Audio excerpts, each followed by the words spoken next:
السلام علیکم ورحمۃ اللہ وبرکاتہ۔ میں یاسمین علی ود فہم القرآن آپ کی خدمت میں ایک نہایت اہم موضوع کے ساتھ حاضر ہوں۔ یہ ہماری زندگیوں سے جڑا ہوا موضوع ہے اور دیکھتے ہیں، سوچتے ہیں اور سمجھتے ہیں کہ اللہ تعالی ہم سے اس معاملے میں کیا چاہتے ہیں۔ نحمدہ و نصلی علی رسولہ الکریم، اما بعد، فاعوذ باللہ من الشیطان الرجیم، بسم اللہ الرحمن الرحیم۔ شکر اور تعریف رب جلیل کے لیے، جس کی رحمتوں اور برکتوں کی طفیل ہم آخری روزے تک پہنچ گئے ہیں۔ یہ صرف اور صرف ھذا من فضل ربی، میرے رب کا فضل ہے، ورنہ بہت سارے لوگ ایسے ہیں کہ جو اس طرف جنہوں نے رخ ہی نہیں کیا رمضان میں بھی۔ اور پھر اس کے بعد نبی کریم صلی اللہ علیہ وسلم پر ہزاروں درود اور کروڑوں سلام، محمد مصطفیٰ صلی اللہ علیہ وآلہ وسلم کے نام، جن کی سنت تھی کہ وہ رمضان میں قرآن پاک جبرائیل علیہ السلام سے سنا کرتے تھے اور خود ان کو سنایا کرتے تھے، اور جو کہ وجہ تخلیق کائنات ہیں۔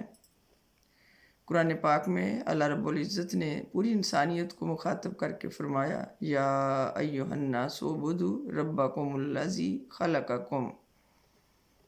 سورہ البقرہ رکوع نمبر 4۔ اللہ رب العزت پہلی دفعہ اپنا تعارف کروا رہے ہیں اور اللہ نے فرمایا کہ اے انسانوں، تم اللہ کی عبادت کرو اس لیے کہ اس نے تمہیں پیدا کیا، یعنی کہ وہ تمہارا خالق ہے اور تم مخلوق ہو، وہ مالک آقا ہے اور تم عبد ہو، غلام ہو۔ اور پھر غلام کا کام کیا ہوتا ہے؟ آقا کا حکم جو کا تو ماننا۔ پھر اللہ رب العزت نے ہماری ہدایت کا انتظام کیا اور انبیاء کرام کے ذریعے ایک ہی پیغام آیا، اللہ تعبدوا الا اللہ، اور وہ پیغام کیا تھا کہ صرف اور صرف ایک خدا کی عبادت کرو۔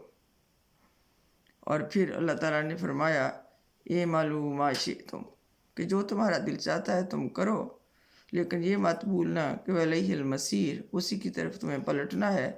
اور جب تم پلٹ کر جاؤ گے تو پھر وہ رب کریم تم فینبئکم بما کنتم تعملون، اور رب کریم تمہیں بتائے گا کہ تم کیا کر کے آئے ہو۔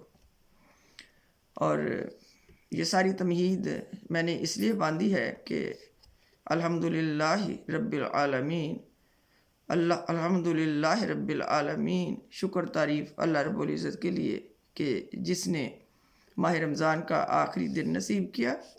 صرف چند گھنٹے باقی ہیں اور وہ رات آنے والی ہے جس کو لوگ چاند رات کہتے ہیں۔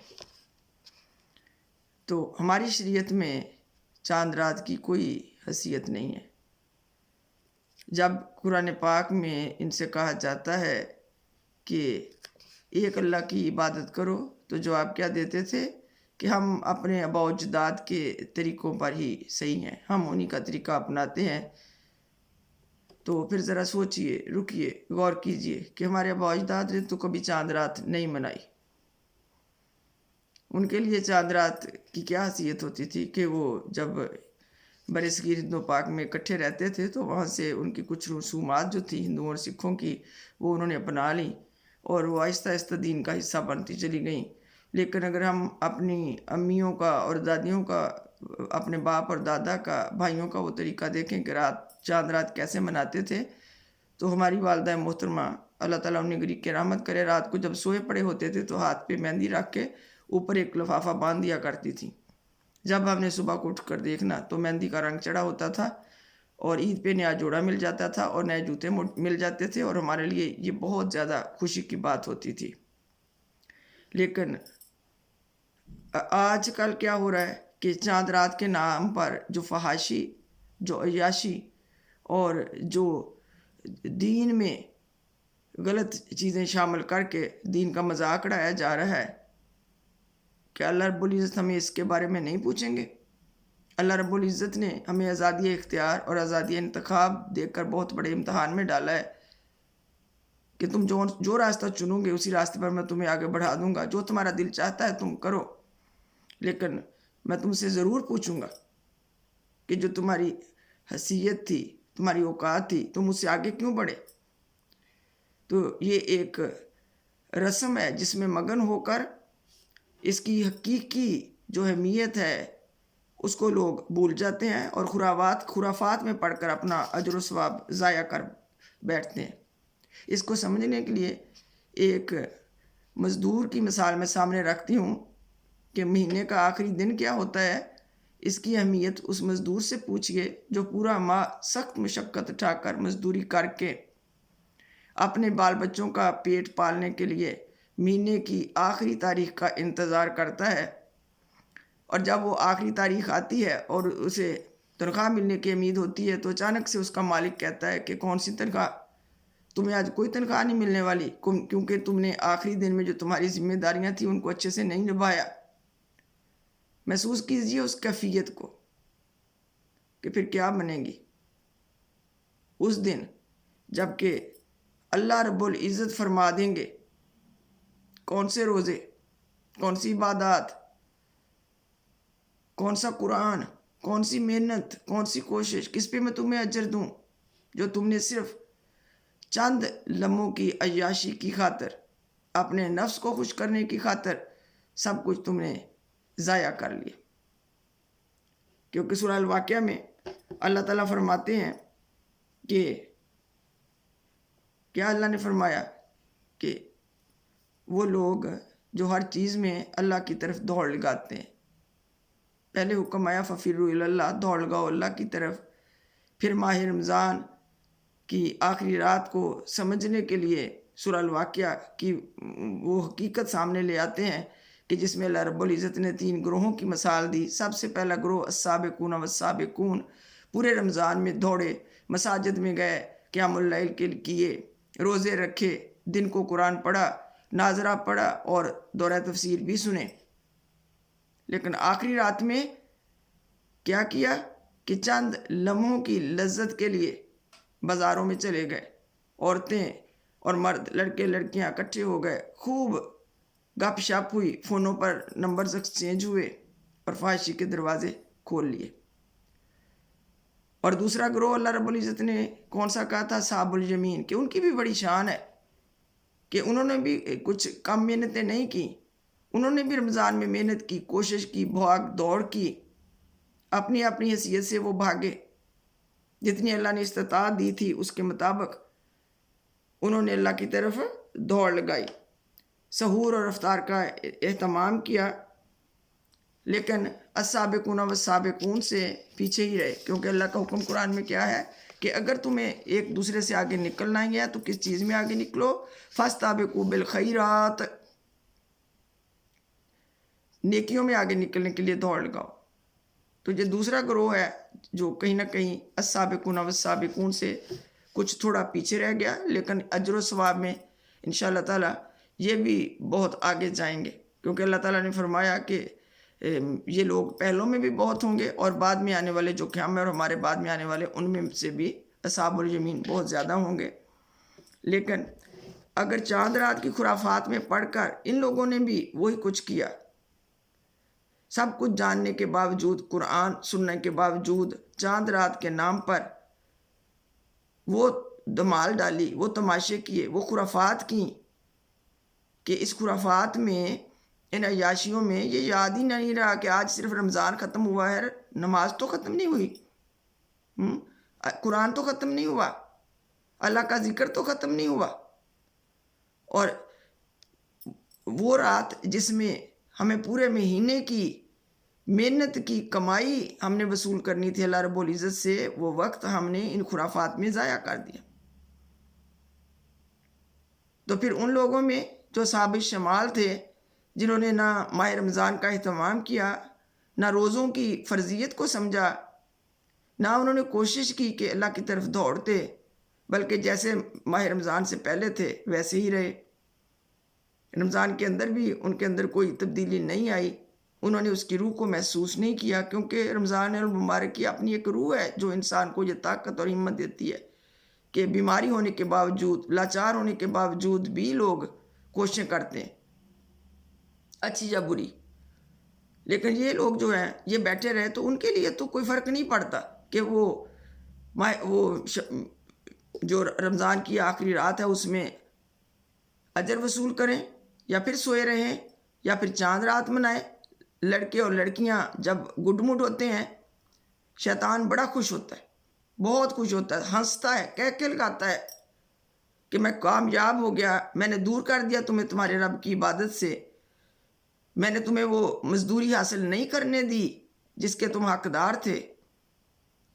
تو یہ بڑا لمحہ فکریہ ہے ہم سب کے لیے. میں یہ نہیں کہہ رہی کہ مہندی نہ لگائیں, مہندی لگانا تو سنت ہے, چوڑیاں بھی پہنیں, اچھے لباس بھی پہنیں, لیکن اس رات کا اجر جو ہے وہ ان ساری دنیاوی خوشیوں کی خاطر قربان نہیں کر سکتے.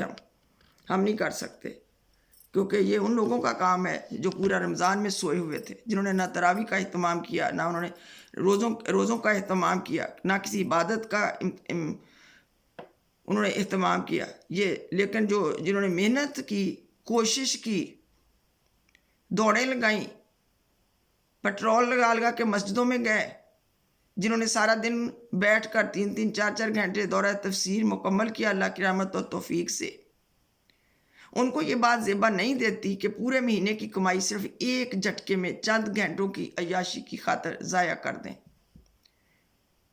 گناہ کی لذت وقتی ہے, لیکن اس کے اثرات قیامت تک جائیں گے. تو پھر ذرا سوچئے, سوچنے کی بات ہے, کیونکہ اللہ تعالیٰ نے کہا کہ نصیحت صرف وہی قبول کرتا ہے جو بات کو غور سے سنتا ہے اور اس سے کوئی سبق حاصل کرتا ہے, غور و فکر کرتا ہے. تو میری دعا ہے کہ اللہ ہم سب کو بڑھا چڑھا کر ہمارے اجر عطا فرمائے, اور رمضان کے آخری لمحات جو ریت کی طرح ہمارے ہاتھوں سے پھسلے جا رہے ہیں, ان لمحات میں ہم سب کو اپنی رحمتوں اور برکتوں سے نواز کر ہمارے ازواج کی, ہماری اولاد کی, ہمارے ماں باپ کی, ہمارے بہن بھائیوں کی اور امت مسلمہ کے مومنین اور صالحین کی اللہ تعالیٰ بخشش فرمائے. اور میں اللہ تعالیٰ سے دعا کرتی ہوں کہ اللہ تعالیٰ ہماری ماہ رمضان کی کمیوں کوتاہیوں پر عفو درگزر کا معاملہ فرمائے, کیونکہ اللہ تعالیٰ العفو ہے, معاف کرنا اللہ کی شان ہے. اللہ تعالیٰ ہماری کمیوں کوتاہیوں کی پردہ پوشی فرما کر ہمارے قرآن قبول فرمائے, ہمارے روزے قبول فرمائے, ہماری عبادات قبول فرمائے, ہماری نیتوں کو اللہ تعالیٰ اپنے لیے خالص کر کے ہمیں قبول فرمائے, ہمیں اپنا قرب, اپنی محبتیں عطا فرمائے. اور اللہ تعالیٰ چاند رات کے نام پر فحاشیوں اور عیاشیوں سے, زنا سے, شراب نوشی سے, عمل قوم لوط سے اور ماں باپ کے ساتھ برا سلوک کرنے سے, ہر اس چیز سے اللہ تعالیٰ ہمیں بچنے کی توفیق عطا فرمائے جس سے بچنے کا اللہ نے ہمیں حکم عطا فرمایا ہے. اور اس امید کے ساتھ میں اس ویڈیو کا اختتام کرتی ہوں اس دعا کے ساتھ. اللہم رحمتک نرجو فلا تکلنا الی انفسنا طرفۃ عین واصلح لنا شأننا کلہ لا الہ الا انت. اے پروردگار, ہم تجھ سے تیری رحمت کے امیدوار ہیں. اے اللہ, ہم ایک لمحے کے لیے بھی ہمارے نفس کے حوالے نہ کرنا. اے اللہ, ہر معاملے میں ہماری اصلاح فرما. اے اللہ, بے شک تیرے سوا کوئی معبود نہیں, کیونکہ یہ صرف اللہ رب العزت کی ذات مبارکہ ہے جو ہمیں ان سارے گناہوں سے بچا سکتی ہے. جیسا کہ سیدنا یوسف علیہ السلام نے اپنے رب سے دعا کی تھی کہ اے اللہ, مجھے اس فحاشی سے بچا لے جس کی دعوت یہ عورتیں مجھے دے رہی ہیں. تو اللہ تعالیٰ نے کہا کہ فاستجبنا لہ, ہم نے اس کی دعا قبول کی اور ہم نے اس کو اس کرب عظیم سے نجات دی.